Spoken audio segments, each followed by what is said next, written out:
Exactly 15 minutes after 7. And on my banner today, I think I've raised this issue before in another way. We're seeking, in this era of doom, so how do you protect yourself from armed robbers and crime, really? But recently, it's taken a new turn now. The armed robbers are usually like 4, 5, or 6. They get into one community and they raid from house to house. They can do like 10, 15 houses in a night. And this is very scary. So my colleague here, Joseph Opoku-Gapo, got a story like that, a hint like that, did a follow-up, which, you know, we brought you in our news. But just refresh our mind, because there was a new one yesterday. Yeah. Let's talk about the first one. Okay, this was on Saturday dawn, the Kaswa, the Amanfrom area in the South municipality, close to Kaswa. This is an area where on Saturday dawn, the various suburbs there, an area called Top Town, there's an area called Peace Town, there's another area called Galilea, all within the Amanfrom suburb. You know, the armed robbers moved there.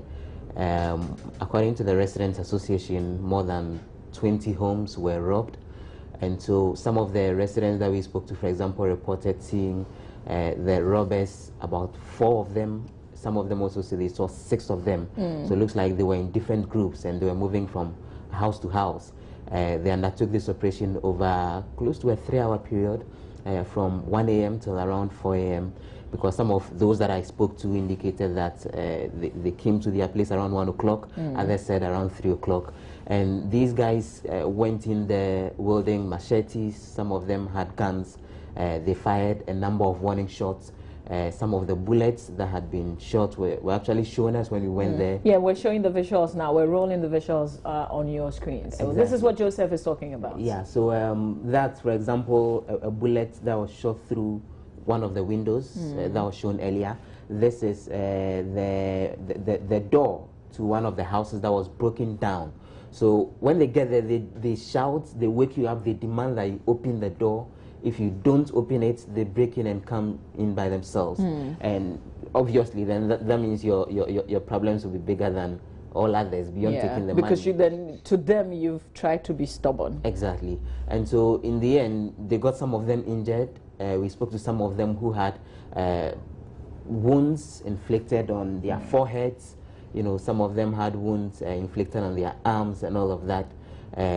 Those who didn't really prove very cooperative, you know, as the robbers moved in and tried to get their items, they suffered some of those injuries. But they lost a lot of money. As I said, these are not people who are exactly rich. This is not a very plush neighborhood. So ordinary people, carpenters, plumbers, they had money to the tune of 1,500 cedis, 700 cedis, 800 cedis on them. And so they come in, they beat you up, they take the money away. And some of them, they took away their mobile phones as well, and all of that. And the residents are really scared, and they are still struggling to recover from this. So when we talked about this particular subject of crime here on the show, the police, one of the things they said was, let your neighbor have your number. And all of you have the police number, so that if something is happening to you, Joseph, and I'm your neighbor, I can call the police on your behalf, because you may not get the opportunity to do that. Did any of these neighbors say that they got in touch with the police? In this case, yes. A lot of them say that they've been educated on how to go about that in terms of getting access to the police numbers, so that when there's a robbery like this, then they could get through to the police. Because this is not the first time. We spoke of the Saturday incident, and then there's yesterday's incident. We'll get to that later. But even before then, there have been a number of armed robbery cases there, the latest one being in February, before what happened 2 days ago and yesterday. So they've been told, and they've been given the necessary contacts to call when such incidents happened. According to the residents, they did that. They called in the police.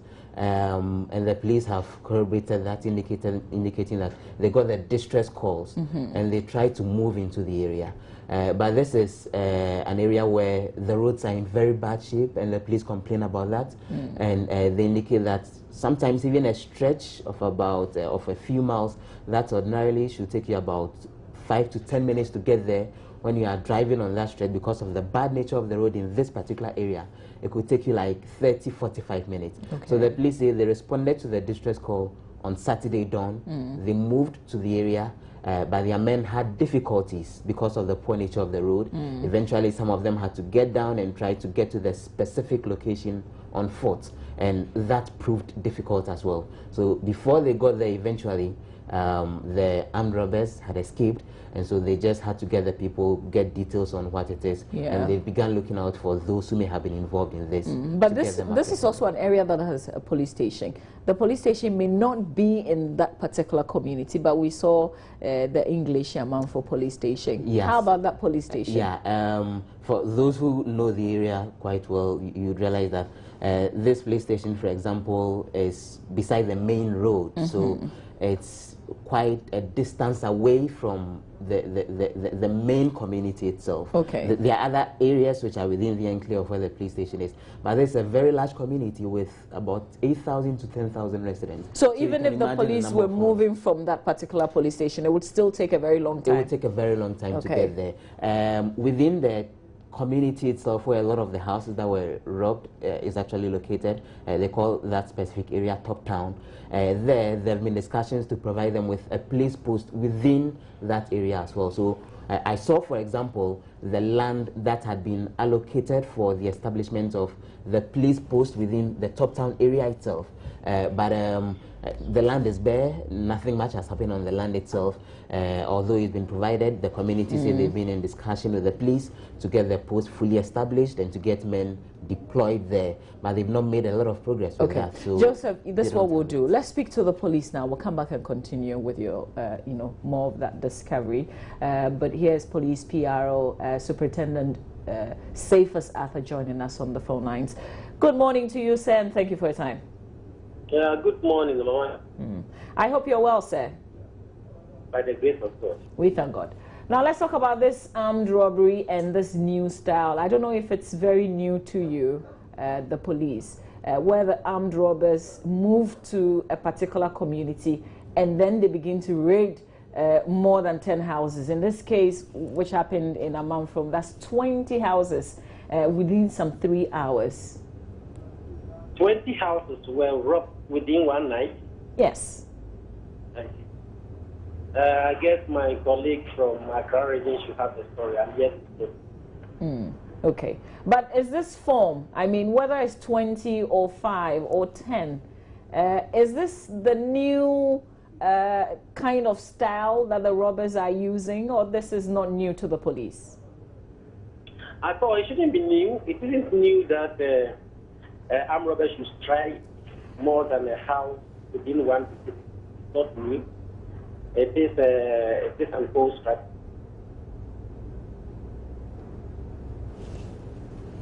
Hello, sir? Hello, yeah. It's not new.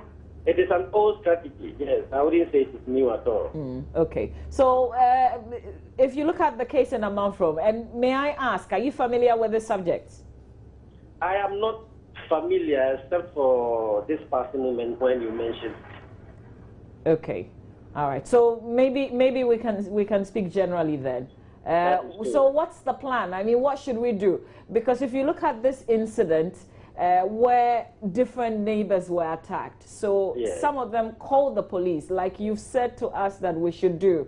Other people should have the police numbers so that when something is happening in your house, another person can call on your behalf. People did it, except that when the police got there, because of the bad nature of the roads, the people had, fled before they could get there. So what else can we do now? Yeah, thank you very much. If it is 20 houses, I don't think it should be a case where the police, at the time the police got there, the people had fled. 20 houses. So what did the first person do? What did the first person do? And then the next person to the first person who was begging, what did that household do whilst they heard, or when they heard that their fellow or their neighbor's beard was on fire? What did they do? So that they could go to 20 houses within the same vicinity and the police got there at the time that they had finished the operation, they had fled. It is interesting. It underlines the kind of seriousness we attach to security as civilians or as members of the public. We seem to see security provision as a preserve of the security agencies as police alone. And so we are not putting our mind to helping the security agencies to provide this security or this protection for us. What our advice, and you have said so, but I don't think I can hardly understand how it happens, but I'll still mention it, is that we should be each other's keeper. One, when we hear that your colleague is under attack, quickly you have the police emergency numbers hand, call the police for your colleague, because for all you know, from him, you are the next target. So call the police. And we seem not to be minding each other's business. We seem to be minding our own business. We can't do so under these circumstances. In fact, let me tell you something. There was a practice in some part of Accra around atomic thereabout, where the inhabitants, the citizens of the place, met monthly at the end of the month. They met the last Sunday of the month to discuss issues of concern in their neighborhood, especially issues of security concern in their neighborhood. And at each meeting, they invited their community police. In fact, in those days, they were inviting the public affairs department to come and share with them tidbits of handling the situation. And we sowed the seed of neighborliness in their midst, so they could, each other person minded the other person's business. If you saw somebody standing in front of your colleague's house, but the person is at home or he has gone to work, you call to alert him that I've seen a strange being standing in front of your house. Are you expecting somebody like that? So I can't fathom 20 houses being robbed. And the police came in at the time that they had finished. It is very strange. So, Superintendent Arthur, I am here with my colleague Joseph Opoku-Gapo, who visited the area. He wants to get involved in this conversation. You know, it's quite interesting for all the residents that I spoke to in terms of the homes that were actually robbed. The trend looked very similar.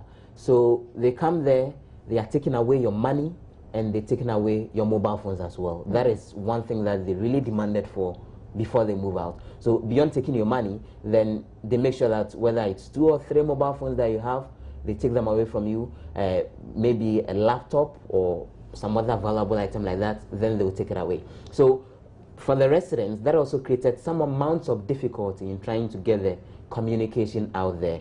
Additionally, they engaged in the shooting of a number of warning shots, you know, in order to scare the residents around there.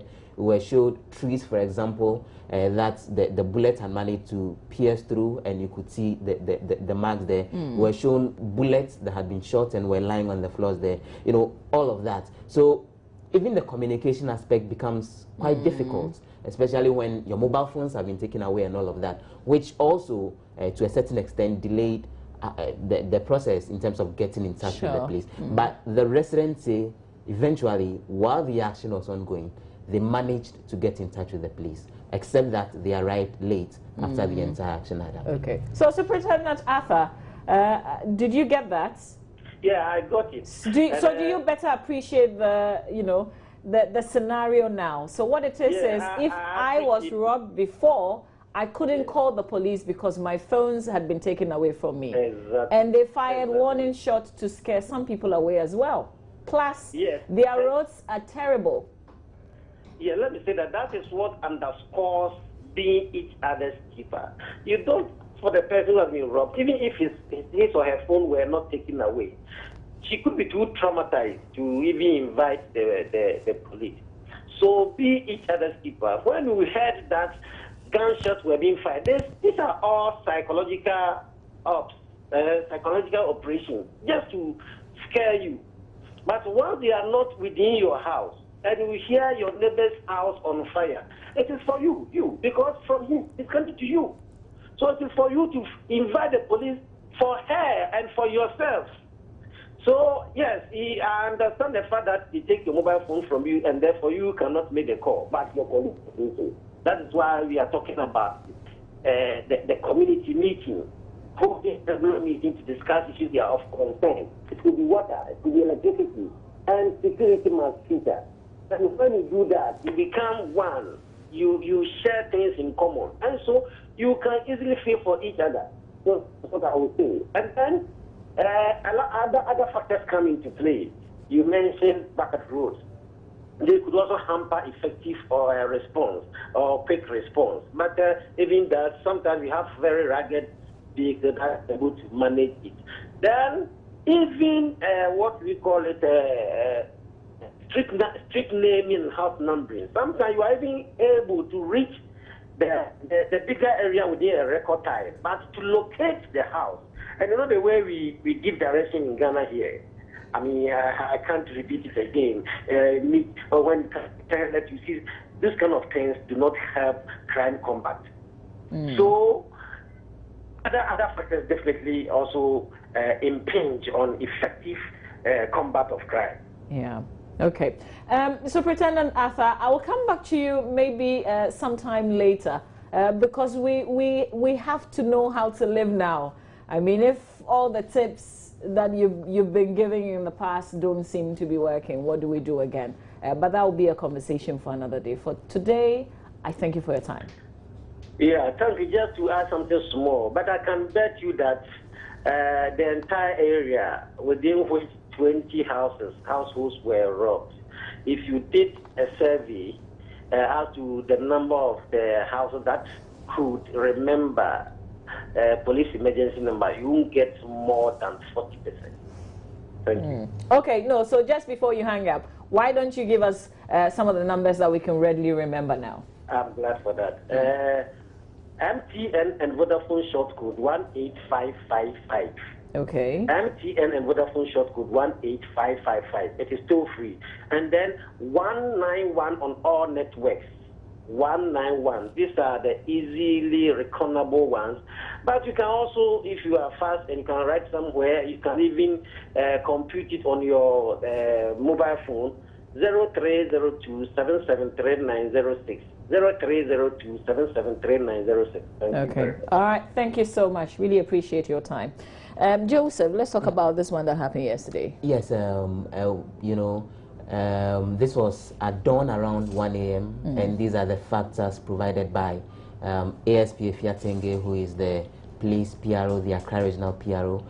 She says that one of the suburbs within the Amanfrom area, which was actually robbed on Saturday as well, they call the area Galilee. Yesterday at dawn, a number of armed robbers, about 6 of them, wielding machete and guns as they had done on Saturday dawn, moved into the area. In this case, they managed to rob 6 houses. Hang on. This is the same community where they visited? One of the communities. Okay. So they went to another area within the same... Within the Amanfrom area. And they moved in there. This case, 6 different houses. They took away money, they took away mobile phones, they took away laptops. Similar strategy as what we saw on Saturday. And then they injured 8 of them with a machete and also some of them with the guns. And out of the 8, yesterday 2 of them were discharged from the Kolebu Teaching Hospital after they were treated, and 6 of them remained on admission in critical condition as a result of the injuries that they suffered. And so she indicated that the police have begun investigating this particular incident. No arrest made yet? For now, no. Okay. For now, no. But in this case, she explains that they got to the area, the robbers, the police managed to get a sight of them as they were escaping. In this case too, the police eventually had to abandon their vehicles and chase them. They ran away into some of the bushes close to where the Wager Dam is, because the Wager Dam is close to that particular area, and they managed to escape there. They appear to know the terrain so well, the police don't. This was in the cover of the dark, So the police had difficulty going after them. Okay. And so eventually they managed to escape. But ASP Fiating indicated that they are additionally gathering some intelligence on this as to how come the guys managed to get there, managed to escape, and all of that. And so they are trying as much as possible to get those involved apprehended as soon as possible. Okay, so last thing, Joseph, these residents, did they say that they could identify some of the armed robbers? According to some of them, if they see them, they would see them. Okay, they would recognize. They would recognize them. Sure. That you know, that's how they put it. Some of them were actually in mask, but others weren't, according to the narration that the residents give us.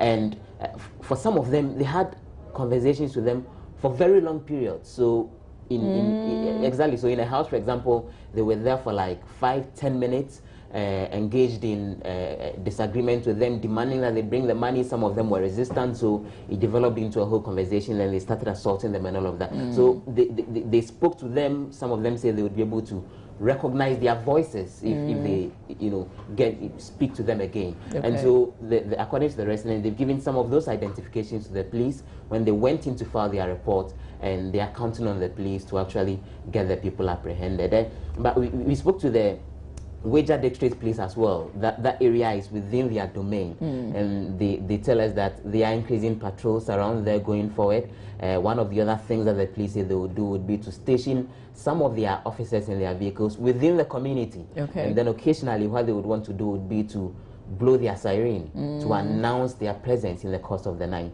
so that anyone with even the intention of undertaking such act would be scared and will not get involved, because they would be aware that the police are actually within the community. We pray that happens, really. Armed robbery scares me. I don't like it one bit. Exactly. Yeah, so please stay safe. You too. Yeah. And as Fasada has been explaining, individuals have roles to play. This community, for example, the police tell us that one of the things they had advised them to do was to establish a neighborhood watchdog committee, so that the young people in the area would help with the patrols and all of that. They've been discussing this with them since February, but a lot of progress has not been made. And so it's one of the things that they're encouraging the people there to do. And in the light of the latest incident, they say they will take that seriously and help protect themselves as well, beyond the protection that the police would give them. Sure. Thank you so much, Joseph. Thanks for working on this story. One of the things that the police also would say is that we make time as a community. Go and see the commander in charge of your area, so that you can sit down with the police and have a conversation. So why don't you use tomorrow, 1st of July?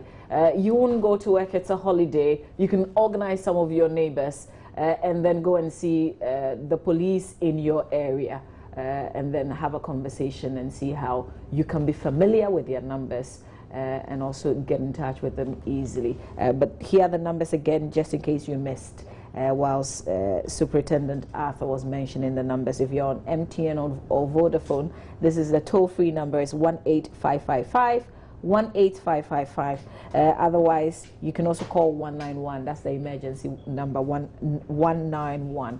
And if you have more time, then you can dial 0302 773906. 0302 773906. Some of you may still not have gotten it, so this is what we're going to do. We'll put it on our Facebook page. It's facebook.com/Joy News on TV. My colleague Julius will do that in a bit, so you can go check it out and make sure you have those numbers on your phone really close to your chest. We'll have a longer conversation on this, God willing, on Friday here on our show. But we're making way for AM Talk. In fact, I'm getting Joseph out of this place, and then we'll make way for AM Talk. We're talking asset declaration. We're talking that GMA postponement of that en masse resignation. How far were the talks and the signing of that condition of service? A lot more here on AM Talk on the AM Show.